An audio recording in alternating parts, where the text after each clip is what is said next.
All right, here we go. Y'all ready? Hopefully, some of you are in your car. Kiki, do you love me? Are you riding? Say you never leave from beside me. Cause I want you and I need you and I'm down for you always. KB, do you love me? Are you riding? Say you never leave from beside me. Cause I want you and I need you and I'm down for you always. Now, how many jumped out your fucking car, danced to this fucking song? What the fuck is wrong with these people? Holy shit! How many videos I gotta sit and freaking watch of these people doing this stupid In My Feelings challenge? Oh my god. I put one up on my Twitter just a few days ago of someone failing. If you caught that on my Twitter, it's hilarious. Of watching these people get out of a moving car, jumping out of the car, okay, and doing stupid shit. Stupid shit. I thought Tide Pods were bad. This In My Feelings challenge is worse. Ladies and gentlemen, the future of America. Pray that it doesn't get any worse. More than likely probably will. Welcome to episode 14 of the Himmelgod Has Spoken. I am Brian Himmelfarb, aka the Himmelgod. Oh my god, it's Thursday. We're almost in the weekend. Everybody's coming in, hanging out. I've seen everybody's name in here. Most of you guys passed by really quick. Ronnie Lee, saw Luke Rojas, Will 10. What's going on? Holy crap. So much to get into. The Ministry of Evil. Oh boy. Flow Grown OG. We got the Ministry of Evil in full representation in here tonight. Awesome, man. Hopefully you guys bring it tomorrow against the other faction known as the Golden Demons.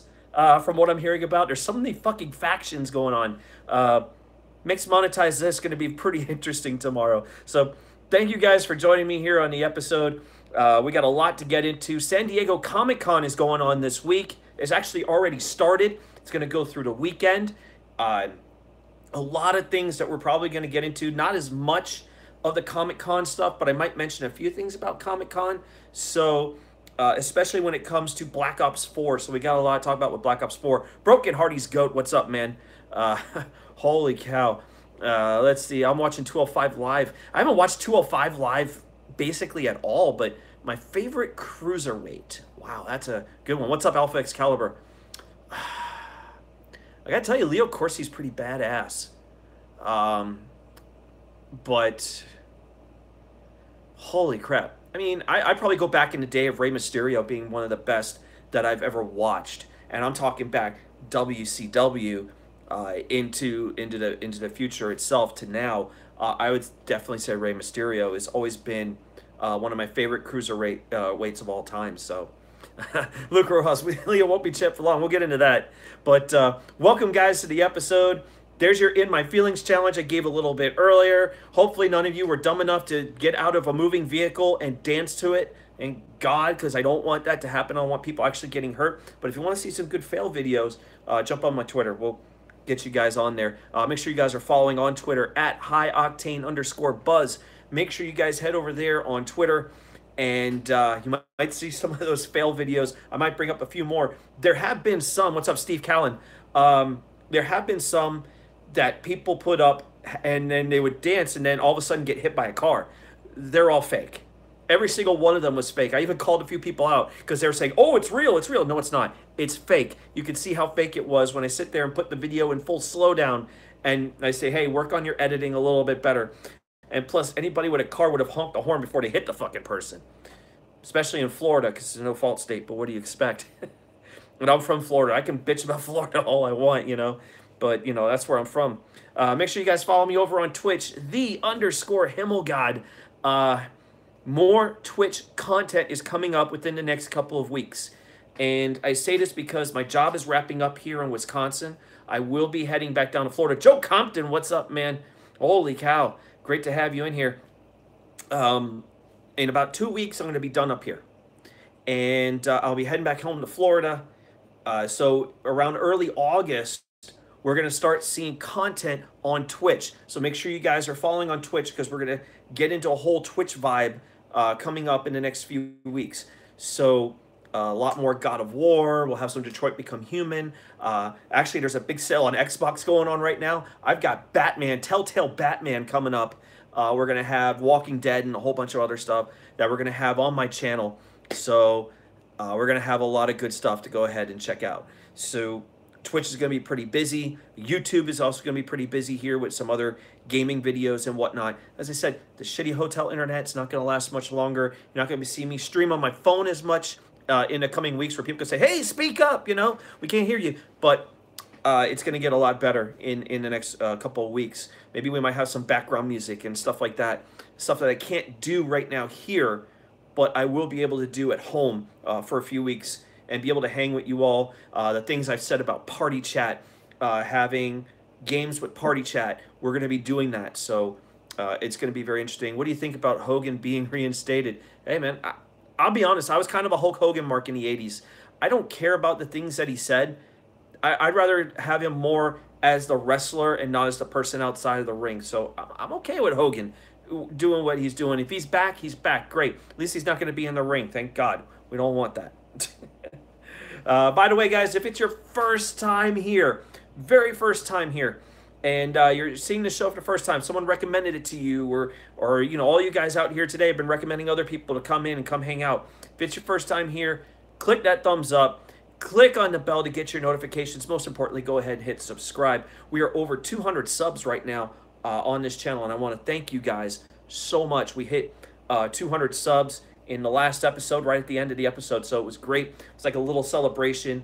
Very happy. Thank you guys so much for all the love here on YouTube, and I'm making it up to you to go ahead and get more content and everything that I can bring to you guys. So, have I seen the Uncharted fan film? No, I have not seen it yet, Luke. I'm going to make sure I check it out later today or tomorrow, and maybe we'll have something on Sunday, because I'm looking to do a Q&A on Sunday, and I'll probably mention the Uncharted video and also a little bit more of Comic-Con and what's going on out there. We'll talk about that on Sunday. And I did see something today. I don't know if you guys caught this. It was something of a Power Rangers and Street Fighter kind of crossover thing. So I thought that was interesting. So I think that's what Will Tam is just bringing up, Bat in the Sun. I think that's what they were talking about. I did catch that Power Rangers and Street Fighter trailer. Thought that was pretty interesting. Like to see where that's going to go. So Stranger Things 3, we're going to be talking about that in this episode today. So we will be talking about Stranger Things. I want to give some shout outs so we can go ahead and get things rolling. Shout out to the one and only Joe Cronin at Real Cronin. You can follow him over there on Twitter. He's got some YouTube channels, of course, Joe Cronin Show, Corrupted Podcast, Battle Royale Battalion. That's where you're going to find the gaming videos. Corrupted Podcast, by the way, the home of Monetize This, Friday night around 11 o'clock or 11:30, whenever Joe's going to go on. And we're here in Faction Wars, folks. I've been hearing all about these faction wars, and everything's going to go crazy. Ministry of Evil, Golden Demons, and whoever else has a freaking faction out there. I'm going to be sitting up like Sting in the rafters, having my popcorn saying, have at it, guys. I'm ready to have some fun. So, Stephen German's in trouble. That's all I can say. I like to know who else is in the Golden Demons, supposedly, other than Stephen German. Yeah, I'd like to know. Sounds like it's a one-man faction. So, unless there's a little bit more, I think Steven's probably going to get buried tomorrow night. Of course, Joe Cronin Show. Check out your daily wrestling content. You got your Monday Night Raw review. You got your SmackDown review. Wednesdays, Out of Nowhere.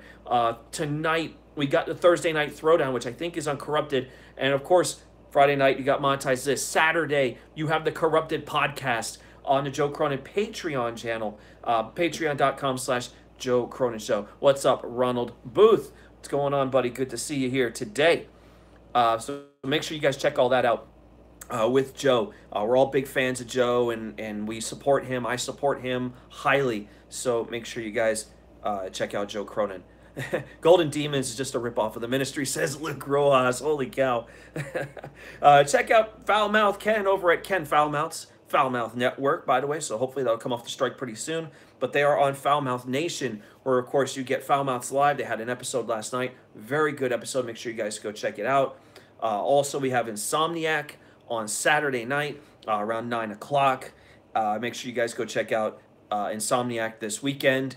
Going to be some big celebrations coming up on Ken's channel very soon. Because Foulmouths Live, I think, is about 9 episodes away from the big 100. And then Insomniac, things are going to be going on there. He's been talking about karaoke episodes. They had a karaoke episode last time, and it was pretty good. It looks like Ken's probably going to bring that back again. They're going to have another episode of the video game show over on Ken's channel. They asked me to be a part of that to do about first-person shooters. We may be recording that episode as early as tonight, so we're going to get into that with myself, Filthy, and Mr. Cunny Chris. What's up? Derailed Gatekeeper, that's the one and only Drew, who we were getting to next. Gatekeeper Drew, make sure you guys are following Drew at Gatekeeper5150. Derailed Gatekeeper over on YouTube. We got the Derailed podcast on Saturday night following Insomniac. So if you don't have Patreon, jump on over with us on YouTube. I'll be there. Might have a special guest maybe. And I might be two-time champ before that happens. Flow grown OG. But we're talking about, I think it's going to be the top 100 wrestlers of all time. Supposedly, I think that's what we're getting. May have a special guest in the episode from what I'm hearing. Broken Hardy's Goat, I want to see the Himmel champ again. I think you will. I think you will. I think it'll happen before Drew gets his first belt. We'll get that little leather strap to go put over you there. That's probably the only thing you're going to see. The rivalry continues. We all know it's a work. I mean, come on. Check out Billy Ricky at BillyRicky03. Billy Ricky over on YouTube. Make sure you guys check out the warm-up show Saturday, 7 p.m. Eastern Time for the warm-up show for Insomniac.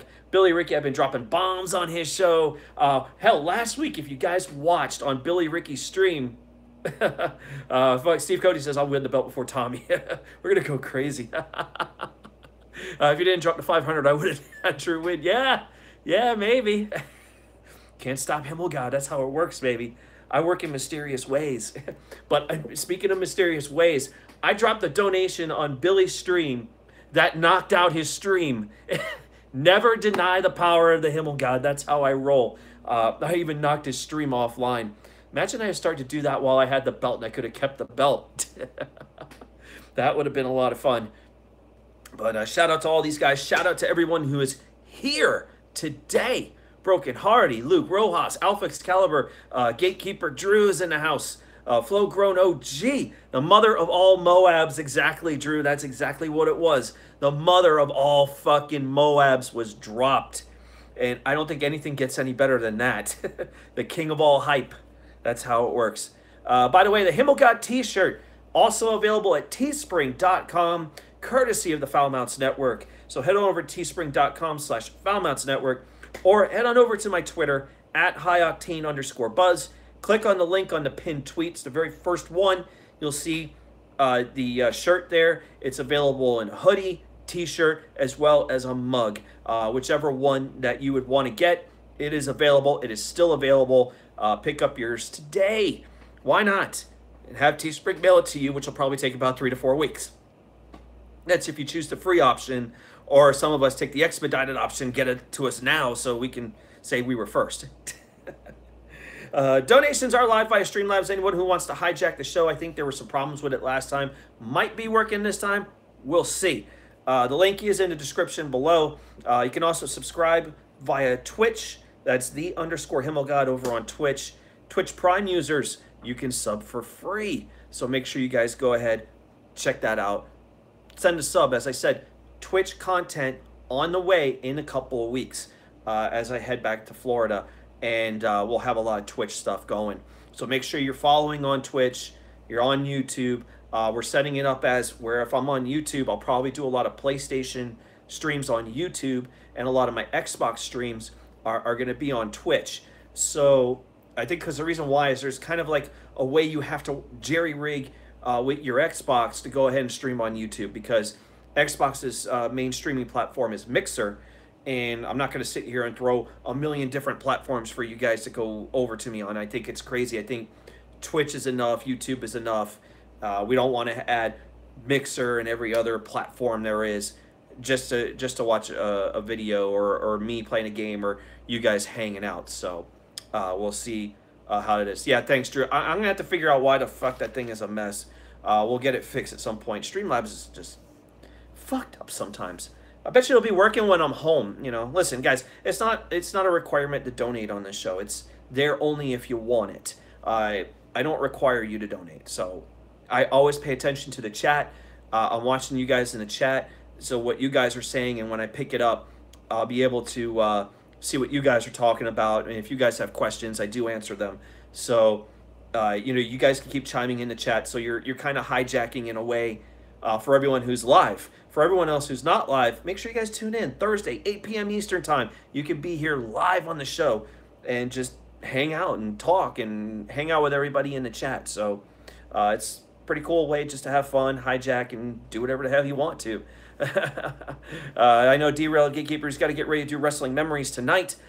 Make sure you guys check out Derail Gatekeeper. He's got Wrestling Memories talking about how to fix the WWE. Make sure you guys go check that out tonight. Or if you're here with me live, you can check it out later on. Yeah, you're welcome. You're welcome. You ain't going to be the chat before I get two time, though. TSS, by the way, happy birthday to TSS. It's his birthday today, guys, so everybody in the chat, show the man some love out there. It is TSS's birthday today. So send some love. Happy birthday, man. You're getting that live right here on the show. So let's get right into some news bits here today. Before we get into the main event stuff that I'm going to be talking about, which is going to be Black Ops 4 Zombies. If you're a Zombies fan, you're going to want to stick around for Black Ops 4 news. We got a lot of zombie stuff to get into, including some stuff that was revealed today at San Diego Comic-Con during the Black Ops panel. A lot of new stuff they revealed there today. Also, some of you guys might have heard about this earlier in the week about what was called the Blue Whale Challenge, and that supposedly this challenge killed 2 Saudi Arabian kids, and according to one of the boys' father, and that in response, Saudi Arabia banned 47 games. Is this all true? We're going to find out. I'll read that up for you guys so you guys get all the information. And what exactly is the Blue Whale Challenge? We're going to get into that in this episode. Also, new information about Season 3 of Stranger Things. If you're a fan of Stranger Things, stick around because we're going to be talking about Season 3.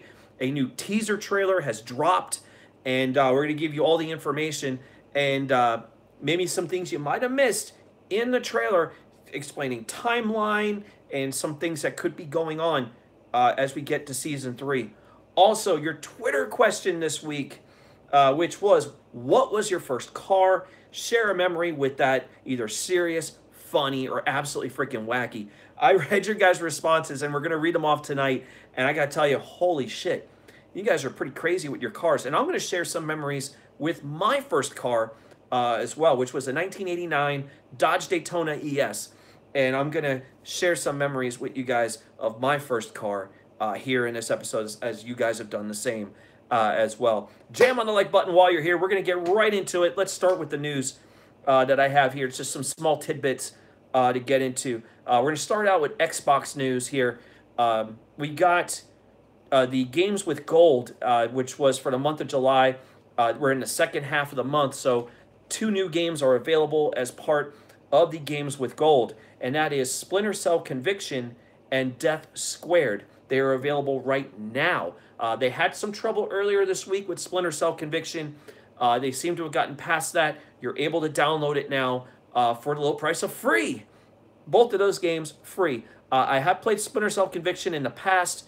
It's a pretty good game, I'll be honest with you. I don't think it's the best game in the series. I think you have to look at previous games of Splinter Cell that are so much better, I think, than Conviction. I'm not saying Conviction is bad. It's a very good game. It's just not, I would consider, one of the better ones. But it's free, guys. Go check it out. It's a really good game. Death Squared, on the other hand, I have not played yet. It is a multiplayer-focused game. I think more of a couch co-op, but definitely worth checking out. Also, new games available via backwards compatibility.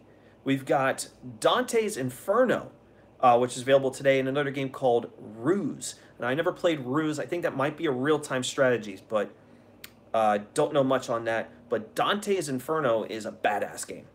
If you've never played it, highly recommend that you do. If you're a fan of games like Devil May Cry, Ninja Gaiden, or 2 games I would probably bring up as good examples, definitely check out Dante's Inferno. And I think it's part of The Ultimate Game Sale, which is the next thing I was going to bring up, the Ultimate Game Sale is now underway until July 30th. The sale features more than 700 titles, some of which is DLC and some microtransaction stuff, but over 700 titles being mentioned, and they are at up to 65% off on the sale. Xbox Live Gold members will save an additional 10% on top of the sale price.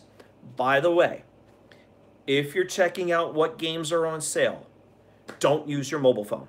I did that this morning, and it was probably the worst thing I ever did. It crashed my phone, literally. Don't use your phones, okay? Because it's just not going to work very well trying to load up 700 freaking games to show you that are on sale. Do yourself a favor. Do it on your PC. Do it on your Xbox. Don't do it on your phone. There you go. Piece of advice. Hope it works out for you. But big sale. This is their big mid-year sale. You're not going to see another big sale like this until Black Friday. So take advantage of what's there now. This is kind of like the equivalent of a Steam sale that you're getting. Also, PlayStation-wise, PlayStation has their mid-year sale just started up today as well. It's a weekend flash sale. I think their sale is pretty decent. I don't think it's as good as what the Xbox is offering right now. Some of the games are the same. However, I think Xbox is offering a little bit more. So, but you could probably get some of the same games at near the same price. So definitely check it out. So if you're a PlayStation fan, don't worry. I got you covered. They got a mid-year sale, and it started today. Xbox's Ultimate Game Sale also started today. Both of those are running. Go check them out. So there you go. Anyone who has the game Middle-earth Shadow of War, this is a big news for you. A new update for Middle-earth Shadow of War is now available. You guys would probably have it downloaded by about now. Or maybe some of you guys might be on the fence about this game. But here's some news. The main feature of this update removes all microtransactions from the game. There are no longer any more microtransactions in Middle-earth Shadow of War. So this is great news. It's awesome. I'm very happy about it. I have the game, and I waited until the microtransactions were gone to finally fucking play.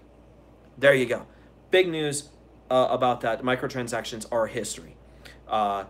Also added in this update includes an improved post-campaign epilogue. Guys, we've been hearing a lot about this epilogue that almost puts you in a position where you had to get the microtransactions to go ahead and be able to play the game in the ending, which kind of sucks. Well, they removed that, so it's gone. You still have the epilogue, but the game is better streamlined that you won't have to worry about because you're not going to have microtransactions anymore. So, new narration is going to be in there from Shelob, the Witch King, and Dark Talion. Victory rewards you at Masks of the Nazgul. I think that's pretty cool. New powerful abilities to raise the dead. Summon more powerful monsters. The level cap is now raised to 80. That's another big thing. A new Celebrimbor skin is now available. The Nemesis system has also been improved, where even the orcs could have presents for you. Presents from the orcs. Very interesting. I'm kind of down for that. So, good news for Middle-earth Shadow of War, because now it's going to feel like playing Shadow of Mordor, which is a great game. And now we're getting the game that we really wanted in the first place, getting rid of all the damn shop and the microtransactions that really brought the game down. They're gone. We can move on with our lives and have something good for a change. New DLC, by the way, is on the way. Got a couple of games with some new DLC. One of them right off the bat I didn't have here on the news bit is Far Cry 5. It has a new DLC called Lost in Mars. Make sure you guys go check that out. It's pretty interesting. Haven't had as much opportunity to play it yet, but based on a lot of the videos I've watched, it looks pretty cool. A lot of the scenery is kind of drab, but the gameplay is pretty fucking cool. So there you go. That's available right now. These are going to be available in the coming weeks. What's up, Billy Ricky? Hanging out here. Bandai Namco has officially announced 2 characters joining the cast of Dragon Ball FighterZ. Base Goku and Base Vegeta will be coming to the game early next month. Base Goku has access to Kaioken, allowing him to quickly chain attacks. His most powerful move is his Super Spirit Bomb. It's very slow. That's basically what we're picking up on Base Goku. Base Vegeta has a Gallic Gun Super that can fire energy at the ground and can be used in midair. He also has a Galaxy Breaker attack that discharges energy from his whole body. So these are the two new characters. They're coming to Dragon Ball Fighters, and it's going to be available early next month. If you have the season pass, you're all set. As far as, I don't know how much the characters cost outright. Hopefully it's not too expensive. I have the season pass, so I get the characters right off the bat. But two new characters coming next month. So I think Bandai Namco, they've done a very good job with this game. Arc System Works, they've done a very good job with this in bringing characters to Dragon Ball. So I don't want too much Goku and Vegeta, but hey, that's what we're getting. And I'm down for it. Whatever it is, I'm down. South Park, The Fractured But Whole, is getting some new DLC entitled Bring the Crunch. This is going to be available on Tuesday, July 31st. This DLC will feature a new story campaign as well as a new superhero class called Final Girl. The story takes place at Lake Titicaca and features Fast Pass, aka Jimmy, Dr. Timothy, Professor Chaos, Butters, and Mint Berry Crunch, who are out to save the summer camp when the camp counselors have gone missing. So you can expect plenty of spooky enemies. I use that like this, spooky enemies, and maybe a few more hijinks from Nathan and Mimsy. If you guys remember an episode, it's called Crippled Summer. This was part of Season 14 back 2010, and they had these two characters, Nathan and Mimsy, which is like two bumbling idiots trying to ruin summer, especially for Jimmy. And if you guys have watched it, this is an episode that kind of felt like an episode of the show called Intervention. And you would see a lot of these things going on. I mean, one of the moments in it, like they had like a black mamba snake. They had a shark with a 9-inch penis that went and raped Nathan in the fucking episode as Mimsy went and blew the shark whistle, and the shark showed up on land and raped freaking Nathan. It's the most hilarious thing I've ever seen. And I laughed my ass off. Hashtag 9-incher, says Billy Ricky. If you guys have not seen the episode, go see it. They do air it sometimes on the southpark.cc. You can catch that episode. So make sure you guys go out there and watch it. It's hilarious as fuck. You know, Nathan running around, Mimsy! You know, all this shit. It's hilarious. It's a great episode. Make sure you guys go check it out. But the new DLC is going to be based in Lake Titicaca. So I'm down for that. I'm excited for it, of course, because I have the season pass for the game. So you'll be able to take your character that you created, bring them into that game, and you'll be able to react with the other 4 characters that I mentioned, Jimmy and Timmy and Butters and Mint Berry Crunch, who is part of the Coon and Friends episodes. So make sure you guys go check that out, because a lot of people are wondering, who the hell is Mint Berry Crunch? So I thought that was pretty cool, but great to see that we're going to have this character come back again, because I thought he had like the dumbest superpower of all time, but still, it was a funny character nonetheless. So there you go, some quick little tidbits, some new DLC on the way. Microtransactions gone from Middle-earth. You have the Xbox sale going on, some new items coming to Xbox, but your backwards compatibility and your free games with gold. And of course, PlayStation sale going on, mid-year sale. A lot of stuff to go ahead and go check out. Hopefully your wallets are ready, because you're about to get raped with a whole bunch of sale prices. So I have picked up a couple of those games already. The Batman Telltale games I picked up, which I'm going to be streaming on Twitch after I get back home. They're downloading right now today. And I got a few other games I'm picking up on Xbox. And I'm going to be looking on PlayStation and a few of their titles. But although I use my PlayStation mostly for exclusives, and I got a lot of the exclusives already, so I'm kind of not worried about some of that stuff. Speaking of new games that I did pick up, I wanted to show you this. Octopath Traveler. Picked this up on the Nintendo Switch. This game is fucking awesome. I wish I could go ahead and stream it, but it's badass. If you're a fan of Final Fantasy, this is definitely a game worth picking up. It's done by Square Enix. It's awesome. The reviews have been through the roof. So make sure you guys check out Octopath Traveler exclusively on Switch. So really excited about that. So anyway, let's get into our main topics here today. I like the name. Hell yeah, Billy Ricky. Octopath Traveler. Get it now. Sponsored by Octopath Traveler. Oh, man.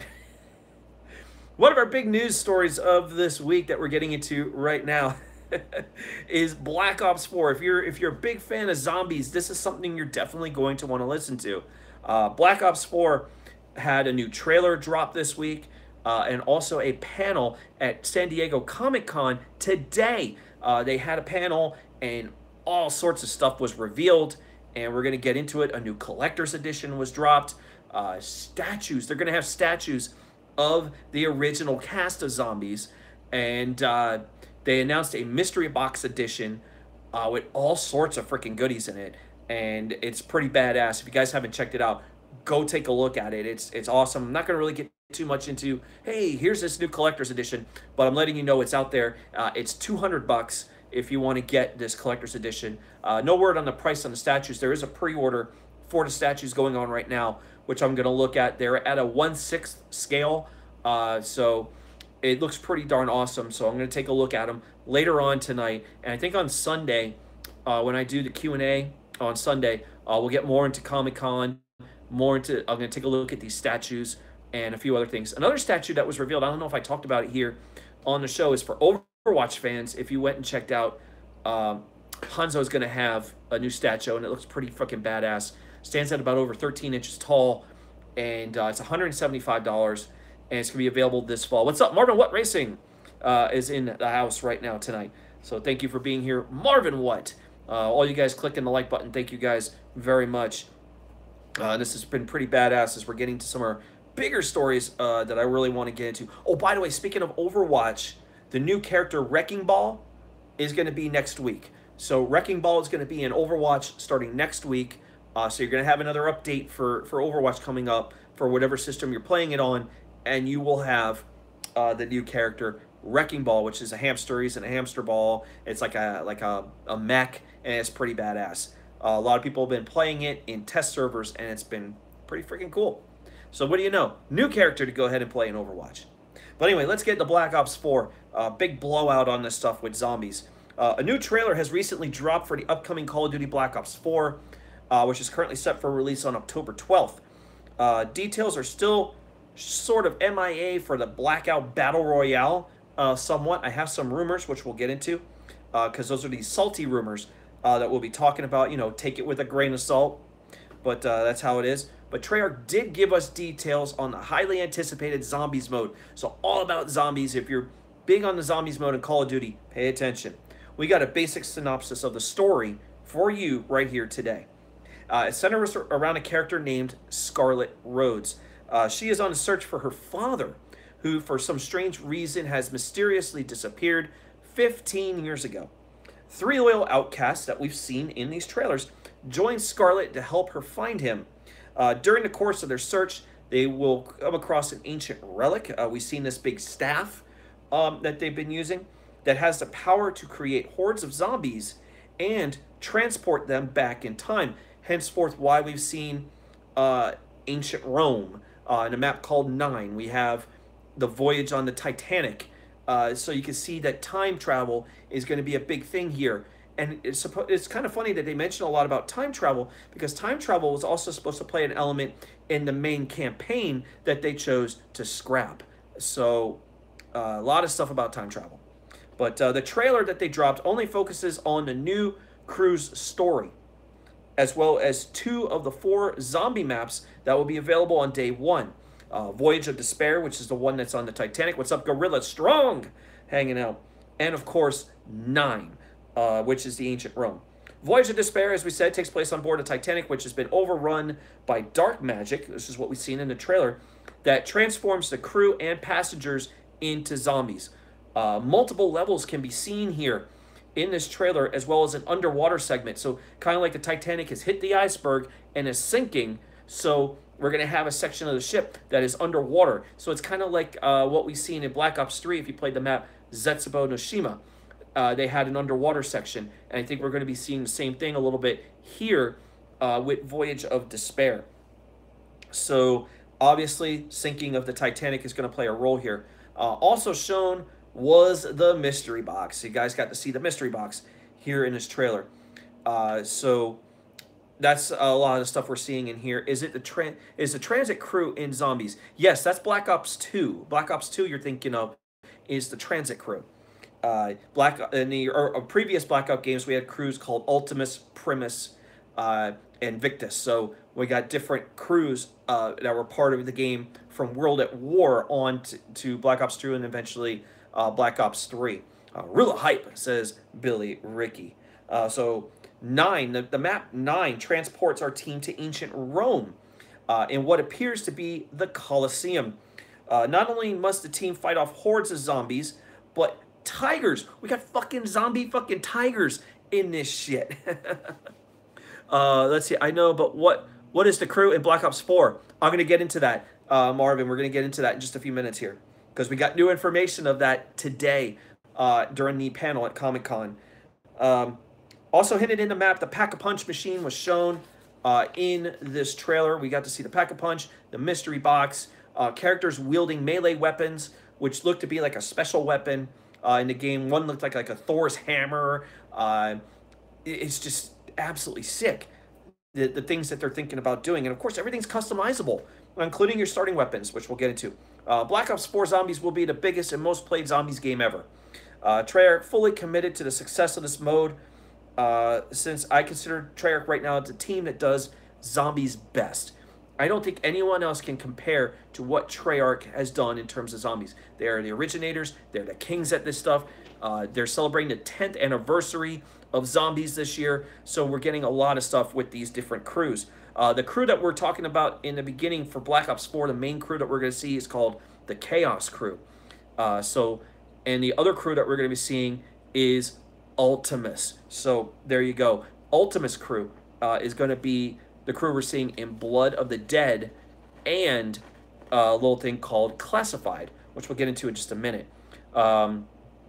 They've revealed plenty of information about the gameplay, especially how you can play zombies, seasonal events entitled Callings, as well as daily, weekly, monthly, and yearly events. They are fully committed to this thing, kind of like what we've seen in Black Ops 3, where they're still supporting the game 3 years after fucking release. They're still supporting Black Ops 3, which I think is awesome. And it shows their commitment to the fans because this is what they do. Made it to round 24. no glitch. Damn, Marvin Wood. That's awesome, dude. Awesome, bro. Mutators will also be available to tailor the game to your liking. Like I mentioned, you can pretty much set kind of like the difficulty of the game. You can set what your starting weapons are going to be. You can customize your character and things that you're using.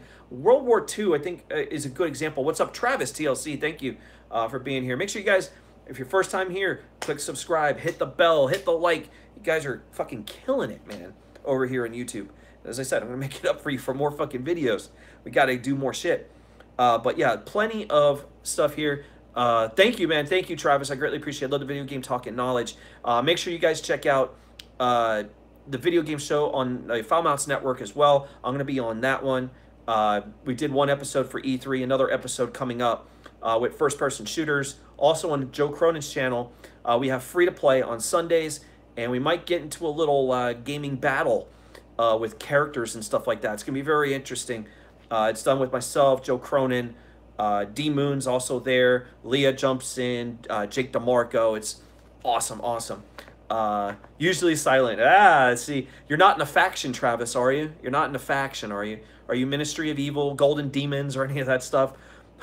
just stay out of the factions and just enjoy the show tomorrow night. So, anyway, also plenty of customizable options are going to be in the game as well.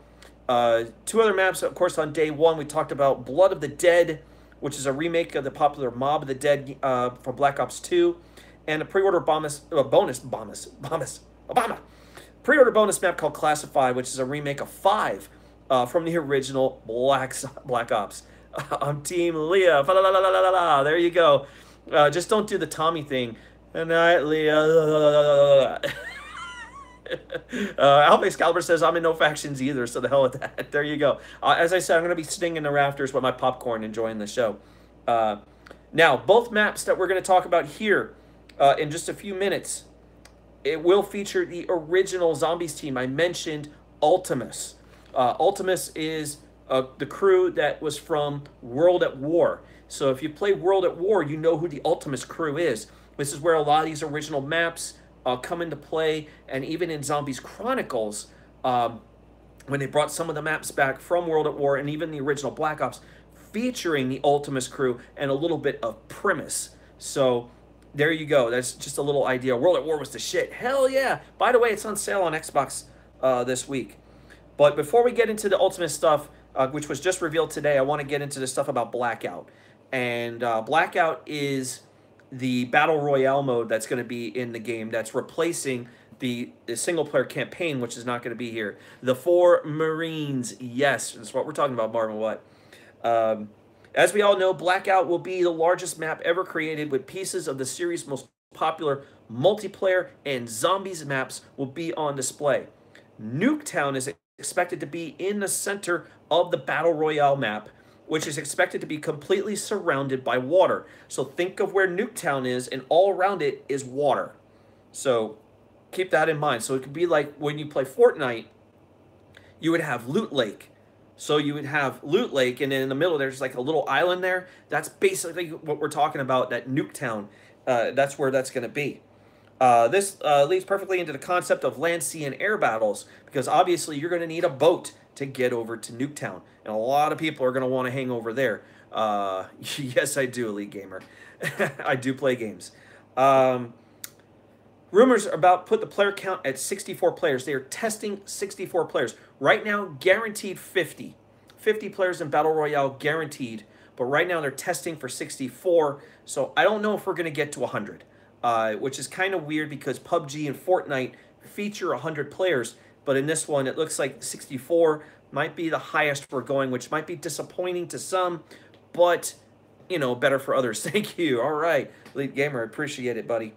No word yet on how the storm is going to play out. A lot of rumors been centering around what the storm or the circle and all this stuff is going to be. Some have said if you're in zombie sections, I think Mr. Dalek JD brought this up, that probably in some sections where there's the zombies maps, you could see not only the storm closing in, but zombies coming after you.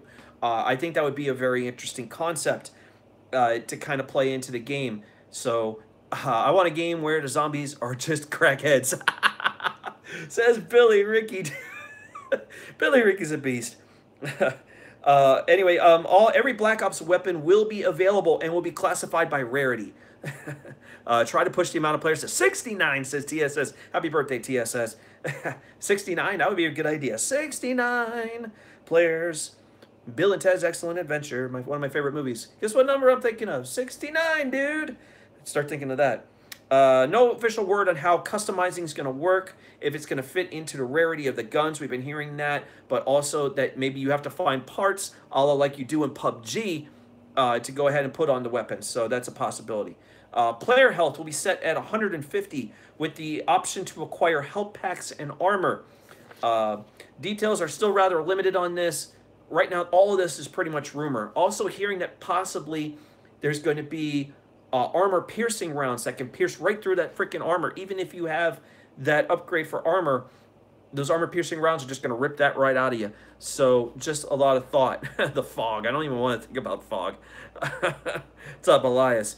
But anyway, understand the phrase a giant grain of salt, because we still don't know too much about Blackout to make this all 100% confirmed. It's a lot of rumor at this point. We haven't seen it. The player count thing is starting to become more legit. I think there was something on PlayStation that showed 60 players that was leaked out, but now we're hearing tests for 64. Hey, maybe 69. Why not, right? So take everything with a giant grain of salt that I mentioned about Blackout. We'll have more info maybe in the next month or so, so make sure you stay tuned to the channel. We'll tell you more. A zombie map in a nuclear power plant. That would be a good idea. Thank you for bringing that up, Travis. Keep in mind the multiplayer beta, by the way, for Black Ops 4 is going to take place next month. So we're finally going to get the multiplayer portion of that game to play. Make sure you pre-ordered the game to get you in for the beta. And a beta for Blackout is set to take place in September. So we're going to see that coming up for a beta to finally see what the Blackout mode is all about. We can put all the rumors to rest, see what they're doing. The Nuketown thing is starting to sound a little bit more legit. As far as a zombies map, there was Transit, the bus station from Transit. A lot of people have confirmed that that's there. So, but we'll see some other zombies-related stuff maps in the game. The Nuketown portion is not, I don't think is going to be the zombies version. I've heard rumors that it might be. So, because obviously the nuke has gone off. So that makes a lot of sense for Nuketown. So, there you go. Obviously, some other rumors that are running around right now, although some of it wasn't really confirmed for today. But Zombies Chronicles 2, some people have been mentioning the possibility of a Zombies Chronicles 2 that would feature all the other maps that we didn't get from the original, which I think is interesting. I don't know if it can be legit now, because we're getting Blood of the Dead, which is a remake of Mob of the Dead. We're getting Classified, which is kind of a remake of 5. So for me to say that these maps will be brought over, there's the possibility that would exist. However, again, it's pretty slim. Another rumor that was going out about a 5th Zombies map for day 1, which they mentioned, Nuketown. This is starting to kind of come up, not going to happen. The green water shit, yeah, that's pretty fucked up, Billy. I'm not going to get into it in this episode, but I think it's kind of fucked up. A lot of algae growing. It's not in my section of the town, but Lake Okeechobee and some of the areas along the coast are seeing this, and it's really bad. So it's kind of fucked up. Thanks, Rick Scott, you piece of shit. You're ruining the state of Florida. And this guy wants to run for senator? Fuck you. I wouldn't want that. But anyway, another rumor, this one's getting a little weight here. Zombies Chronicles 1 coming to Black Ops 4. This one's starting to sound a little legit. This is the 10th anniversary of Zombies. They didn't say anything at the Comic-Con panel today, but a lot of people are pointing around that this could happen. But I don't know if this is going to break the maps a bit, because we don't want the maps to be broken. And that's the thing I worry about, because I don't think you're having Gobblegum in this game. They're doing something different. So, I don't know, maybe Gobblegum could play a role in the older cruise maps, but then again, you're going to have the mutators and all this other shit. So, you're probably not going to need it. So, I don't know if Gobblegum would break the maps. So, I thought this was interesting.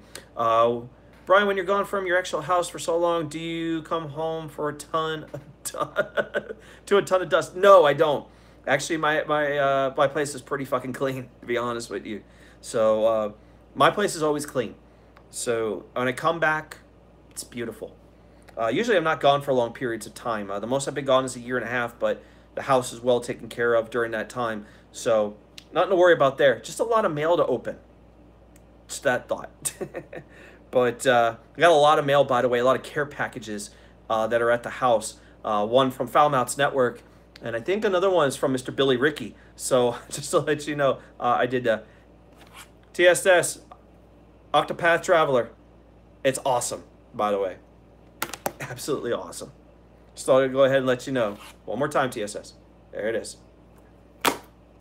Sponsored by Octopath Traveler, as I've probably shown 4 times today. Fuck you, pay me, Nintendo. No, they probably won't. Well, anyway, at San Diego Comic-Con today, some new information was dropped about Blood of the Dead and Classified, the 2 other maps that are coming day 1. It has been confirmed that the Ultimus crew, this is the crew from World at War, will be featured in Blood of the Dead. So we're not going to have the mobster characters that we had in Mob of the Dead. We're going to have the Ultimus crew instead. Which is going to be awesome. New trailer, of course, dropped today. You guys can actually go see the trailer at first, because at San Diego Comic-Con, they didn't allow for any live streaming during the panel. But now, pay the Himmelgod, says Travis. Octopath Traveler, now available on the Nintendo Switch. That's 5 times today. Have to go to South Florida for a week to work. Thank you, Flo Grown OG. Make sure you don't drink, make sure you get bottles of water. Don't drink the fresh water. It's probably got algae in that shit. Well, anyway, new trailer dropped today featuring the opening cinematic of Blood of the Dead. So, where Richtofen and another Richtofen, so we're talking about Ultimus Richtofen, and maybe this might be Primus Richtofen, have met face to face. However, it seems that some of the things have changed. Some things have taken place since their last moment for Ultimus, I think, took place on the moon. So Moon was probably the last map where we saw Ultimus, And now we're seeing them again, this time in Alcatraz. This is the Mob of the Dead map, which is being remade. But he tells him to go back and read the Chronorium. If you guys know what the Chronorium is that big old book, okay, that records, they record all their information on. So the Chronorium plays a huge fucking role here. And you see it, and he tells him, hey, I know everything about the Chronorium. I know what's in there. No, you need to go reread it. All right, so obviously things have changed as Primus Richtofen looks like he enters through a wormhole, disappears, and the crew, he's left with these blood vials. They're telling everybody, hey, 2 blood vials a person. Let's go. We got to do it again. And you're seeing the bodies of the rest of the crew frozen, okay, which looks to probably be the Primus crew.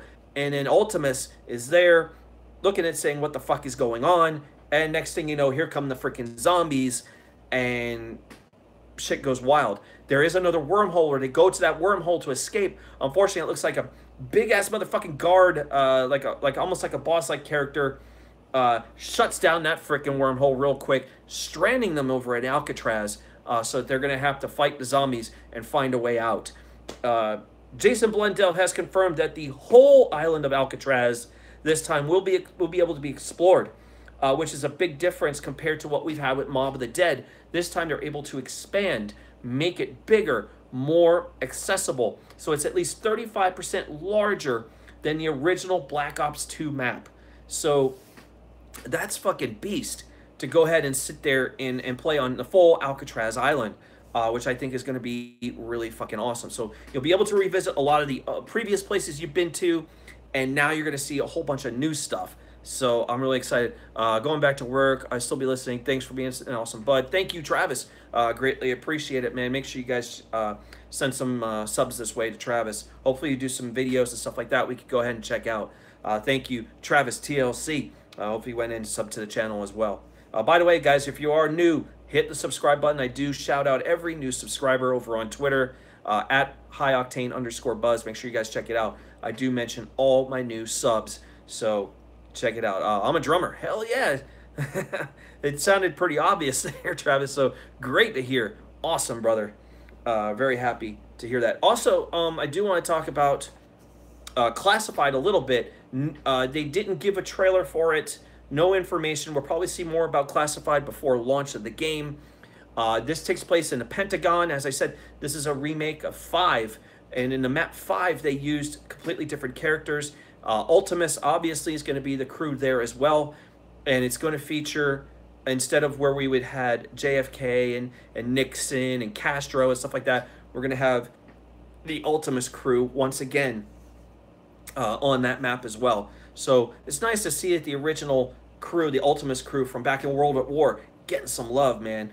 Really excited about that. Whereas you had the Primus crew like in Black Ops 3 and throughout the course of that journey. And of course in Zombies Chronicles, you had a mix of both. So I thought that was pretty interesting. So there you go, Black Ops 4, a lot of good news there. I do have the game pre-ordered, set to go on day 1, myself and Bobbit. We're going to be playing. Now, of course, I'll be in the middle of an outage at that point, so I'll find some time to get in some time with the game with Bobbit. And then, of course, we'll do some game nights with you guys. If you have the game, we'll do some zombies, we'll do some Blackout, multiplayer, whatever we got to do. We can set up some private matches and have everybody involved. So it's going to be a lot of fun when Black Ops hits October 12th of this year. PS4, Xbox One. We'll be playing on PS4, so make sure you guys get the game. But I might get it on Xbox One as well, so I'll have both. Works out, right? Works out for everybody. Win-win. Earlier this week, really want to get into this story. Was very interesting. Per the Associated Press, the Saudi General Commission for Audiovisual Media reported the deaths of 2 children, a 13-year-old girl and a 12-year-old boy, who have taken their own lives after playing a social media game called Blue Whale, a.k.a. the Blue Whale Challenge. Another fucking challenge. What's up, Awandi? Ahoy, cunts! It's happening, Awandi, man. Good to see you here today. So, what exactly is the Blue Whale Challenge? I had to find out about this, and I did my research about it, and here's what it is. The Blue Whale Challenge is a social media game dating back to 2016 that consists of a series of tasks assigned to players by administrators over a 50-day period. These tasks start out rather harmless and then proceed to ramp up to elements of self-harm, then culminating in the final task requiring the player to commit suicide. That's some fucked up shit. But anyway, the Blue Whale Challenge is classified as an extreme form of cyberbullying. Claims of suicides connected to the game have been reported worldwide, but none have been officially confirmed. In response to this challenge, various internet safety organizations across the world have been giving advice to parents and educators on suicide prevention, mental health awareness, and online safety in advance of the next cyberbullying event. This is depressing. Really fucking depressing. Jesus, there's a Wandy, holy cow. Yeah, it's pretty depressing. So what does this have to do with video games? Here we go. IGN recently, during this week, reported that following the deaths of these two children, the Saudi General Commission for Audiovisual Media has banned 47 AAA and popular indie games. Some of the notable titles include Bayonetta 2, the entire God of War trilogy, Grand Theft Auto 5, Life is Strange, the Street Fighter series, The Witcher 3, and even the current Wolfenstein games. Yes, it sounds like a shitty game. It is, Billy Ricky. It really is. And all this stuff, there's 47 games banned. You can check it out on their website on IGN. They have the full list of this. But now, here's where things get really interesting. Initially, the father of the Saudi boy's suicide told the press that the Blue Whale Challenge was the main catalyst of his son's death. However, on Wednesday, the father then retracted the claim, which now leaves the case unsolved and the cause of death unknown. In other words, the father was quick to point the finger, put fucking blame on something, but has no idea what the fuck to put the blame on. Bullshit. It gets better. The list of 47 games that were banned by the Saudi General Commission for Audiovisual Media was issued well before the suicides ever took place. The last update to this list, excuse me, was on July 2nd. So in other words, these suicides, which just recently happened, but yet a couple of weeks before was when this list was actually updated. So this says to me a few things. Number one, IGN, you're fucking stupid. You posted an article talking about the banning of games, but these games have been banned for a long time. Obviously, IGN did not do their research here. They were saying as soon as these kids died, 47 games were banned. Obviously, that's not the case. So in other words, this is already starting to look false. The father of the Saudi boy who said, it was a Blue Whale Challenge. It was a Blue Whale Challenge that did this. Retracted a day or two later? Retracted the claim. Flow Grown OG, thank you for, by the way, keeping up with the story. And I was able to rectify everything as soon as I was reading it. To kind of clarify what was happening here. You want to know what I think the problem was? This kid committed suicide? Maybe daddy should have spent a little bit of time with his kid. Take a look in the fucking mirror for once. Spend some time with your kids. It's absolutely ridiculous to say, I'm going to post the blame on a game or something like that. We see like mass shootings here in America where people are quick to go ahead and point the finger. It's the violent video games that did this. No, it didn't. It's because your kid had low self-esteem. It's because your parents didn't pay attention, okay? Your parents just pretty much didn't care, all right? They used to take in a day and take the TV and make it a babysitter or make the game console a babysitter. That's not how shit works. Parents need to be involved with their kids. And if you're not involved with your kids and they don't have the self-esteem and they can't go through fucking life, shit like this, like Blue Whale or all this other stuff is going to happen. Common sense. When I was growing up as a kid, and I'm 44 by the way, you know, I'm not afraid to admit my age. My parents were actively involved in my life. Not 100%, but at least enough that they cared. Even more than enough that they cared. I went through Boy Scouts when I was a kid. My parents were there. What's up, Daniel? What's going on? Daniel Weiland's in the house. Thank you being here, Daniel. My parents were very involved in my life, myself and my brother. And Blue Whale is not a video game. It's a social media game, Awandi. It's a social media game that's being played by administrators and a person over a 50-day period to complete a series of tasks, starting out small to self-harm and then finally to suicide. That's what they want them to do. That's what the game is. It's really fucking stupid, but that's what the fucking game is. But they were very involved with me as a child. You know, they took me everywhere. They spoiled the crap out of me when I was a kid. I admit that. And my mother is still active in my life right now. I'm her son. And my mom, who's at 75 years old, is still actively involved in my life. And it's great. I talk to her once a week while I'm out here on the road. And when I'm at home, I'm there a lot of the time with my family. And she's actively involved in the things that I'm working on, the things I'm doing. I help her out whenever she needs help because I want to give back for the things that she's done for me. I do for her. Just like I would do when I support other people's shows. What's up, Sarah Small? Good to see you here. I'm a guy who's very supporting. I know some people that are trolls and otherwise don't like the fact that thank you, it's Whelan. I'm sorry, Daniel. I'm sorry about that. My bad. Thank you for letting me know. Daniel Whelan, everybody. I think we got it. Can we just call you Whelan like in the Alien franchise? Because that would be probably pretty cool. we could go with Whelan because that would be awesome. Transit remastered. Anyway, the idea is to spend time with your family, your kids.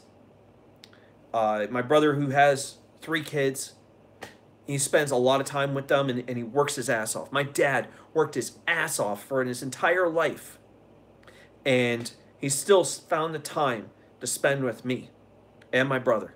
My mom did the same thing. And I'm so happy that they were a part of my life and allowed me to do the things that I'm able to do. I have the career today because of them. My dad, I wish that he was here. God rest his soul. He's up in heaven right now, watching down, making sure everything is going in the right direction. And all I can do is hope that he's proud of me as much as I'm proud of him. And how much my mother is proud of me, my brother proud of me, everyone outside the extended family proud of what I'm doing. I may not be married. I don't have kids. I'm married to a vet, which is awesome anyway. But I have a lot of the successes I have today is because of my family being there for me. At times when I was at my lowest, they were there. Shout out to the Himmel Mom, says Flow Grown OG. Thank you, man. The successes I have is because of them. They were there for me when I was at my lowest, and I'm trying to be there just as much as they were there for me. And even though I'm out on the road sometimes 6, 7, 8 months out of the year, I do as much as I can for them to be at home. And you don't need to be married and have kids to be successful. That is right, Travis.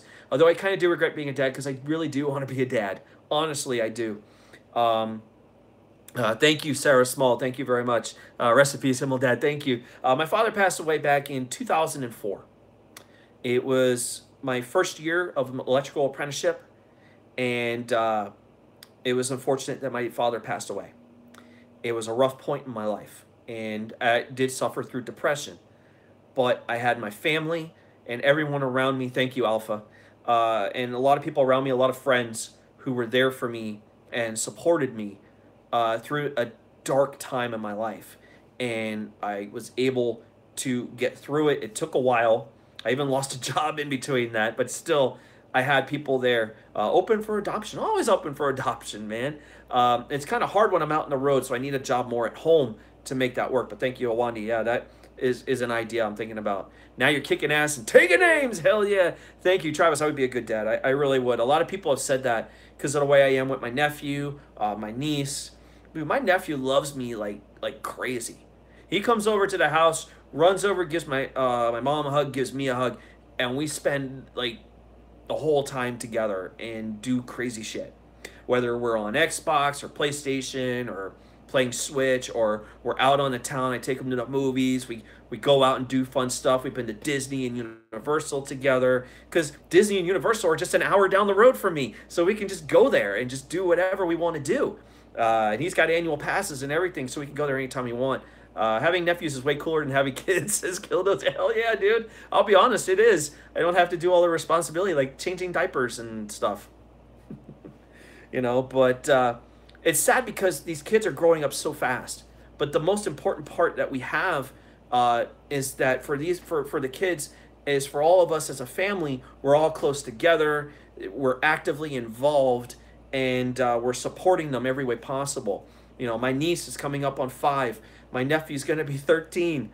And my other niece has already graduated high school already. She's 18. She's going to college now. And she's already got an associate's degree already. And she's starting to work towards her bachelor's. It's fucking amazing what these kids have done. So I already had to change my own diaper. Billy Ricky. Dan, hopefully you're okay. Are you in Iowa, bro? Because I heard about the tornado in Iowa today. So hopefully you're okay, buddy. Dude, that's crazy. Big tornado in freaking Iowa, which I heard about before we went on the air here today. That's crazy, dude. Oh my God. Strange. Leading into Stranger Things, which I'm going to get into in a minute, but I love my family. I know part of my family does watch the show. I know my nephew watches, and the word gets out to everyone else that they know that I'm on the air doing stuff, and they've thrown a lot of support my way. Enough support that even my mother will not call me when I'm streaming. So thank God we don't get the stream interrupted anymore, because she used to try and call every time, and when I'm on the phone, it makes it fucking difficult. But it's good. You know, she's doing great with that, and she's been very supportive of all the stuff I'm doing on YouTube and Twitch and everything. So she's very supportive of that. My nephew loves it because he wants to be on the air. Fuck Batman. Come on, man. I love Batman. Oh, man. But I have a good family support system, and I wish this guy in Saudi Arabia had better support for his kid. Really, honestly. No reason. Don't sit there blaming games and all this other stuff. Blame yourself, because you should have been more involved. And when it comes to the mass shootings and all the other stuff that goes on in this country, stop blaming fucking video games. It's not the cause of the problem. So many scientific studies have proven that that video games do not lead to violent acts. How many more times we got to keep proving that shit? It's legit. For years and years and years we've dealt with this. So hopefully that ends that bullshit. But the story that was ran about the Saudi Arabia stuff, most of it's come out as false. IGN, do better fucking reporting. I mean, you're supposed to be quote-unquote journalists. Get your act fucking together. Do your facts before you put shit out. I was an editor-in-chief of SFX 360. Okay? And I had better control of my writers and people who wrote on the website. And I had to approve all their stuff. Okay? I checked their facts before they put shit out. I checked their grammar, and more than just a grammar and spelling, okay, and stuff like that. But I checked their facts before they put shit out in the air or on the website. So it's important that a site like IGN should know better before posting saying, Saudi Arabia government banned 47 games due to the suicide. Bullshit, they didn't. It made you look like a bunch of assholes. And the father looks like an asshole blaming the Blue Whale Challenge. I don't even see anybody doing Blue Whale anymore. And the only reason the Blue Whale Challenge got any notoriety is because of this bullshit fucking article. It's absolutely ridiculous. New video coming soon. Why I left IGN. Another person left IGN lately. If I'm right. Yeah, there's another person that left IGN. So, what was that other chick that's over there that left? Now she's doing something else, so go figure. But anyway, we're going to move on to something a little bit more positive. Let's talk Stranger Things. Stranger Things Season 3. We had earlier this week a new teaser trailer. Hint, Comic-Con is this week. Figures we get a trailer for Stranger Things. I appreciate it. Thank you. I look damn good. Naomi was one of them, but there's another one. There's another one, TSS. Naomi Kyle is the one we're thinking of at first, but there's another one. It was the other chick with the accent that left. she left too. So I forget her name. Probably it's just not coming off the top of my head, but I have seen her a few times. I know she is. She's got a hot accent. I will say that. But earlier this week, a new teaser trailer dropped for the third season of Stranger Things. If you guys haven't seen the popular Netflix show, I urge you to go watch it. It's unbelievable. It's awesome. So many different type of things. Keep it real. Beautiful, smart, funny, and keep it real. It says Sarah Small. Great. That's awesome, Sarah. But if you haven't watched Stranger Things, I highly recommend you do. It's got so many different 80s vibe. If you know a lot of your 80s movies and 80s nostalgia, you're going to fit right in with the show because it feels like a little bit of E.T. and Close Encounters of the Third Kind are two of the ones that really come up a lot. There's a few other 80s, the Goonies, and a few other things that are mentioned, a few other movies and stuff like that, that kind of get a mention in here in the show. And for the first 2 seasons, which have been phenomenal, absolutely phenomenal. And now we're seeing what season 3 is going to be. And I'm going to give you a little bit of information. So I'm going to keep it as much as spoiler free as possible. So if you haven't watched it yet, urge you, go watch it. I'm not going to steer you in a wrong direction for something. Especially like a game like Octopath Traveler. What's that, 6 times today? Fuck you, Nintendo, pay me. Octopath Traveler, everybody. It's awesome, by the way. Rave reviews. But anyway, the Duffer Brothers really love tugging on that good old nostalgic of the 80s because this new trailer takes us to one of the biggest innovations to come out of the 1980s. The Mall. Who doesn't love the Mall? Octopath Hype. Sponsored by Octopath Traveler. Wonder how many times I'm going to see that in the comment section today.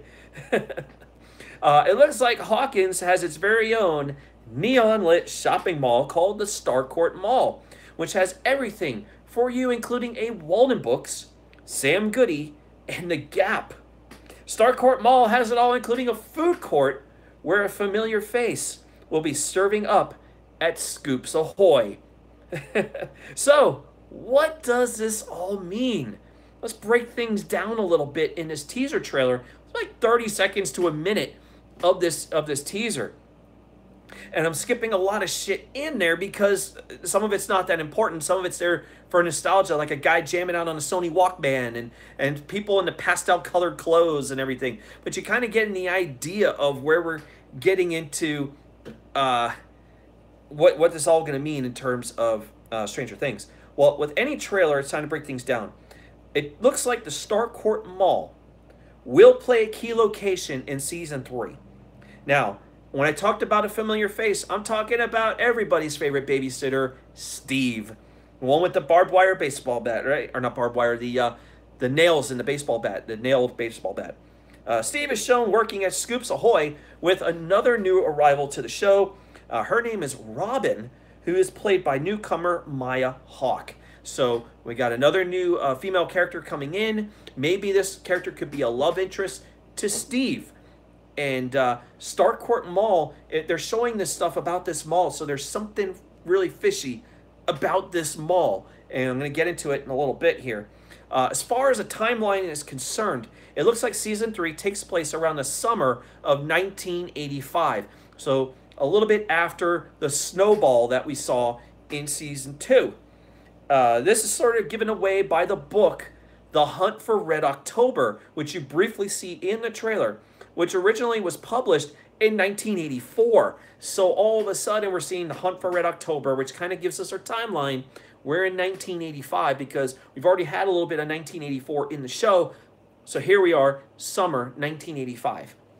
So theories are running rampant with the idea that this new mall, here's your theory, folks, this new mall may be in fact be where the cover for the Project MK Ultra's lab. So if you remember, the old Hawkins lab that was used for the first 2 seasons of the show has been shut down. Americans in these waters. A little Sean Connery. I'm Sean Connery. Fucking slapping Barbara Walters everywhere, right? Oh, man. But yeah, the old Hawkins lab is shut down by the government. That was back in Season 2. So we no longer have the lab. And a lot of people believe that this mall could be the new cover-up to the CIA and the MK Ultra. MK Ultra man, Daniel Whelan. I think I got it right this time, Daniel. MK Ultra, you say, says Steve Cody. Yeah, that's what it is. It's based a lot around the whole MK Ultra thing. So that's where a lot of the stuff of Stranger Things is coming from, based on MK Ultra. So there's a little answer there for you. Still plenty of questions that need answering that we didn't get in this trailer that are coming for season 3. Get McKinnon on there. Oh no, no, we want that. But a lot of questions need answering from last season. So one of the big things I want to know is, what does the Mind Flayer, aka the Shadow Monster, remember the big Shadow Monster from fucking season 2? It's like, what role is he gonna play? Is it gonna play in season 3? Obviously, we're going to probably see something of the Shadow Monster, because obviously they closed the gate to the Upside Down, but you know that somewhere there's going to be an entrance to the Upside Down somewhere in Hawkins still, and that the Mind Flayer, the Shadow Monster, is going to have a role to play here. Will 11, played by Millie Bobby Brown, find others just like her? We have seen a character called named Callie, aka 8, from last season. So she's met at least someone that's been there with her, but we know that there has to be others. So maybe we find another in this season, maybe 1 or 2 extra people that we haven't seen before with special abilities.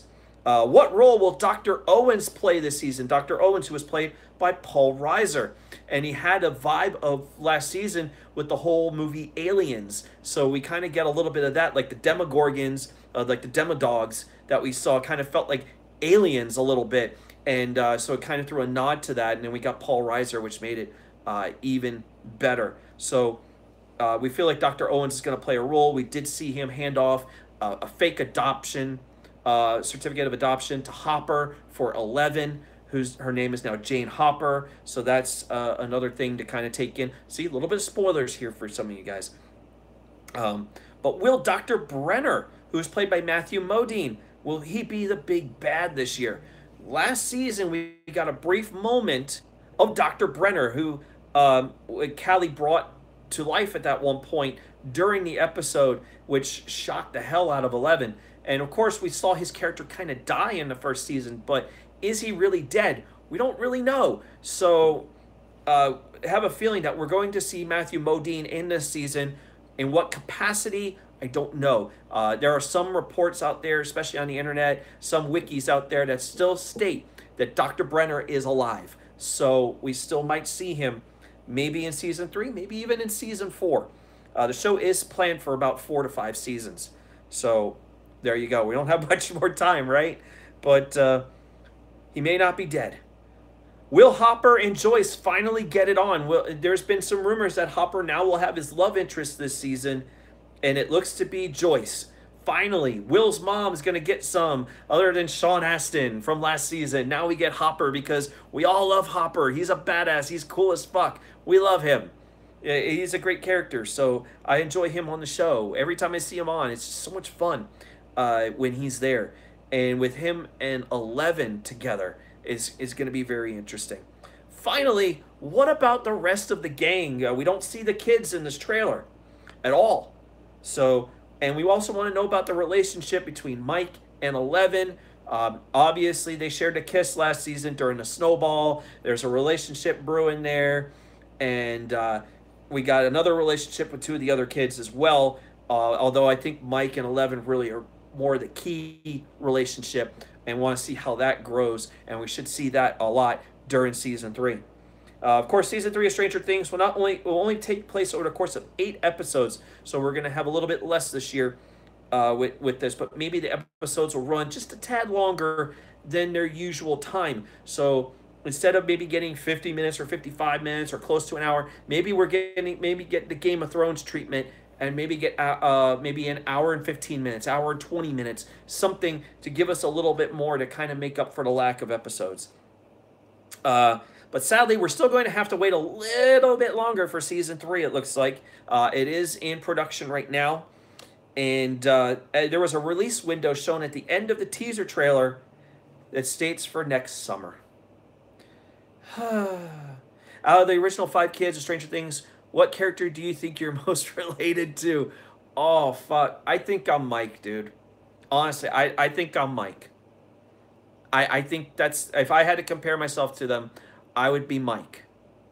That's where I would put myself. But we're going to have to wait till next summer, by the way, for Stranger Things. So we're not going to get it this year in October. We're going to get it during the summertime, which is kind of weird because in the summertime, we have a lot of shows on Netflix. You're going to stick Stranger Things in there with shows like Glow, which has been huge, by the way. The 2 seasons of the show that are on there now are phenomenal, and they air their shows during the summer. So you're already going to have the 3rd season of Glow. You're going to have Stranger Things there. What's up, Tommy NC 2010? What's going on? And then you're going to have Orange is the New Black, which I think starts next week for the new season. So a lot of Netflix shows piled in on top of each other, and then whatever Marvel throws in. So it's jam-packed with programming, and it's really weird. Daniel says, I would be Dustin minus the teeth disorder. Daniel going for Dustin, man. You know what's cool about Dustin is all the fucking hair he's got, dude. It's crazy with that hair, bro. You see all that hair he had? He had that flock of seagulls thing going on at the end of season 2. And I love to see what he does this season with the hair, man. And he's got a mentor in Steve now, which I think is really interesting. So to see Dustin and Steve, I think is going to be really funny to see what the two of them come up with. It's just absolutely hilarious. Maybe we might make that the question for next week. What is your Stranger Things character that you're most that you relate to the most? We'll get into that, but it's gonna be a long wait for Stranger Things, dude. That's insane. And the fact I still got The Walking Dead and Game of Thrones next year, and then all the shows are gonna be piled up for me during the fucking summer. It's crazy. I would probably be a dead body in the background. So Billy Ricky is Barb, everybody. Billy Ricky, officially, Barb. Billy Ricky is Barb. Shout out to Billy Ricky. Oh, man. But Stranger Things Season 3, next summer. Make sure you guys check out the teaser trailer. If The Walking Dead, says Daniel. Sorry, I'm a Walking Dead fan, man. I think it's going to be hard for me after this season to continue watching the show, especially with Andrew Lincoln not being there and not having Rick Grimes. That's going to be very weird for me coming into that. And that Daryl probably would take over as the leader. So it's weird shit, man. It's something to look into. Last topic we want to bring up here today on the show. We've been running pretty long here today, but still fun. I'm having a good time. We asked a question for you guys on Twitter, and I thought this was very interesting. What was your first car? And share a memory with that car, either serious, funny, or wacky. I got a lot of people sending me responses about cars and about their car. TSS, which Dead Rising game is better, 1 or 2? Damn, that's hard. I really like 2.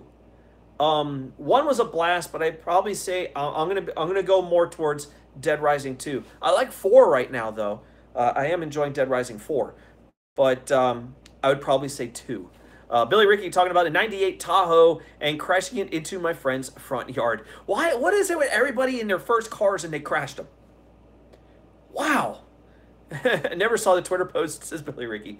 Well, we'll make sure the next one is on there. It's probably going to be a Stranger Things-esque question. So I think that'll be very interesting for next week.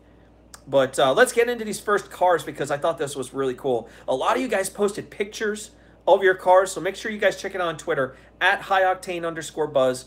Check it out in the feed, and you'll find a 1989 Dodge Daytona. And if you see that, it's like a blue car. That was my first car, and in there you'll find the feed of everybody's cars. It's hilarious. It's great stuff. But let's go ahead and run these down. We're gonna start out with the one and only Gina at Gina Daily 02 says a 1979 AMC Eagle 4x4.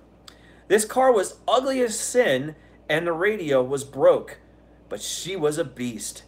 I had to carry a boombox in the passenger seat for music, but the four-wheel drive allowed me to pull my dad's Silverado out of the ditch in the middle of a blizzard. Miss my jaggin' wagon, says Gina, at Gina Daily 02 over there on Twitter. I didn't drive, but it would be an '08 Camaro in the color scheme of Bumblebee, says Daniel Wieland. All right, Daniel. One and only Dan Rex, everybody. Check out Dan Rex. At Alpha Excalibur, the one and only Alpha Excalibur, one of my mods here on the channel, says, I might not have one for myself, but I know my dad has a 1972 Chevy Chevelle. Damn, that's badass. He had that back in the day until his brother decided driving it into a ditch while drunk sounded like a fun idea.